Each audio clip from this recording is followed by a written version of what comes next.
اعوذ باللہ من الشیطان الرجیم بسم اللہ الرحمن الرحیم 40 احادیث کے سلسلے کو آگے بڑھاتے ہوئے آج ہم حدیث نمبر 32 آپ کے سامنے پیش کرنے کی سعادت حاصل کر رہے ہیں۔ قال رسول اللہ صلی اللہ علیہ وآلہ وسلم وَعَلَمُوا إِنَّ الْجَنَّةَ تَحْتَ الظِّلَالِ سُيُوفِ۔ نبی مہربان صلی اللہ علیہ وآلہ وسلم نے فرمایا، یقین کرو جنت تلواروں کے سائے کے نیچے ہے۔ اللہ کے راستے میں نکلنا اور دین کی سربلندی کے لیے کفر سے نبرد آزما ہونے کے لیے جو تلواریں میان سے نکلتی ہیں وہ تلواریں جنت کے دروازوں کو کھولتی ہیں۔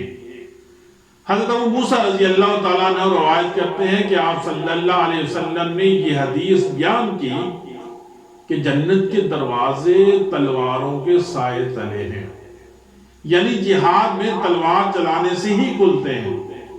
یہ ارشاد سن کر ایک کمزور حال شخص کھڑا ہوا اور عرض کیا، اے موسیٰ، کیا آپ نے محمد صلی اللہ علیہ وآلہ وسلم کو ارشاد فرماتے ہوئے خود سنا ہے؟ انہوں نے فرمایا کہ ہاں۔ تو یہ شخص اپنے ساتھیوں کے پاس لوٹا اور کہا، میرا آپ کو سلام ہو۔ پھر اس نے اپنی تلوار کی میان کو توڑ کر پھینک دیا اور تلوار لے کر دشمن کی طرف چل پڑا، یہاں تک کہ اس سے جہاد کیا اور شہید ہو گیا۔ آپ صلی اللہ علیہ وسلم کا ارشاد ہے کہ آدمی کا جہاد کی صف میں کھڑا ہونا اللہ کے سامنے 60 سال کی عبادت سے افضل ہے۔ آپ صلی اللہ علیہ وسلم نے مزید ارشاد فرمایا، 2 گھڑیاں ایسی ہیں جن میں آسمان کے دروازے کھول دیے جاتے ہیں اور شاذ و نادر ہی دعا کرنے والے کی دعا کو رد کیا جاتا ہے، ایک اذان کے وقت اور دوسرا جہاد کی صف میں۔ یعنی ایک تو اذان جب ہو رہی ہو تب، اور دوسرا جب انسان جہاد کے لیے تیار ہو، تو ان 2 موقعوں پر دعا رد نہیں کی جاتی۔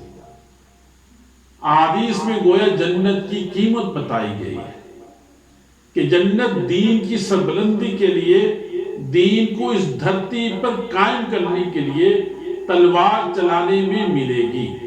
قرآن میں بھی نبی مہربان صلی اللہ علیہ وسلم کو اللہ رب العزت نے فرمایا کہ جان و مال کے مقابلے میں جنت ہے، اور اللہ تعالیٰ ایسے لوگوں کو محبوب رکھتا ہے جو اللہ کے راستے میں اس طرح مل کر لڑتے ہیں گویا وہ ایک عمارت ہے جس میں سیسا پلایا گیا ہے۔ اگر جنت کا معنی ہے تو اللہ کے راستے میں اپنی جان کے نذرانے دینے پڑیں گے اور تلواروں کے سائے تلے چلنا پڑے گا۔ اللہ اکبر۔ اور میرے پیارے دوستو، مومن تو نام ہی اللہ کے راستے میں کٹ مرنے کا ہے، تو پھر ہم کیوں اس موت سے ڈرتے ہیں جو آنی ہے؟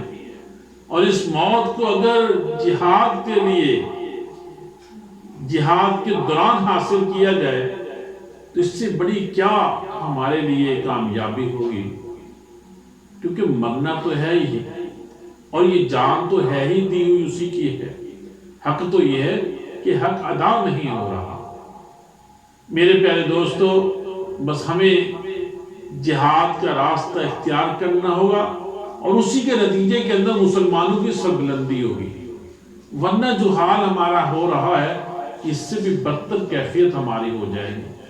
مسلمان دنیا میں سب سے زیادہ بڑا مذہب ہے لیکن سب سے زیادہ مظلوم ہے۔ اس کی وجہ یہ ہے کہ ہم نے نبی مہربان صلی اللہ علیہ وسلم کی اس فرمان کو چھوڑ دیا ہے اور ہتھیار کو ہم دہشت گردی کہنے لگے ہیں، جہاد کو دہشت گردی کا نام دے دیا ہے۔ اللہ تعالیٰ سے دعا ہے کہ اللہ تعالیٰ ہمیں معاف فرمائے، اور جہاں کہیں مسلمانوں پر ظلم ہو رہا ہے اس کے مقابلے میں جہاد کرنے کی توفیق عطا فرمائے۔ وآخر دعوانا الحمدللہ رب العالمین، آمین۔